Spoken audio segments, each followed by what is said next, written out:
अक़वाम मुत्तहिदा के secretary general Antonio Guterres का कहना है कि आबनाए हुर्मुज़ में बहरी आमदरफ्त मुतासर होने से आलमी मईशत शदीद दबाव का शिकार हो रही है। सोशल मीडिया पर जारी बयान में उन्होंने लिखा कि जहाज़ों की महफूज नकल व हरकत में रुकावट के बाइस तवानाई, ट्रांसपोर्ट और सनत मुतासर हो रही है। एंटोनियो गुटेरेस ने खबरदार किया कि मशरिक़ वस्ता का बहरान हर गुजरते घंटे के साथ मजीद संगीन होता जा रहा है। उन्होंने तमाम फ़रीक़ैन से मुज़ाकरात और ऐसे हल तलाश करने की अपील की जो दुनिया को मजीद तबाही के ख़तरे से बचा सकें।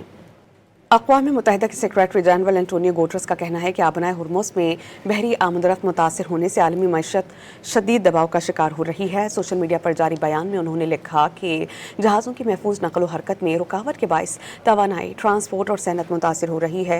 एंटोनियो गुटेरेस ने खबरदार किया कि मशरिक़ वस्ता का बहरान हर गुजरते घंटे के साथ मजीद संगीन होता जा रहा है। उन्होंने तमाम फ़रीक़ैन से मुज़ाकरात और ऐसे हल तलाश करने की अपील की जो दुनिया को मजीद तबाही के ख़तरे से बचा सकें। अक़वाम मुत्तहिदा के सेक्रेटरी जनरल एंटोनियो गुटेरेस का कहना है कि आबनाए हुर्मुज़ में बहरी आमदरफ्त मुतासर होने से आलमी मईशत शदीद दबाव का शिकार हो रही है। सोशल मीडिया पर जारी बयान में उन्होंने लिखा कि जहाज़ों की महफूज नकल व हरकत में रुकावट के बाइस तवानाई, ट्रांसपोर्ट और सनत मुतासर हो रही है।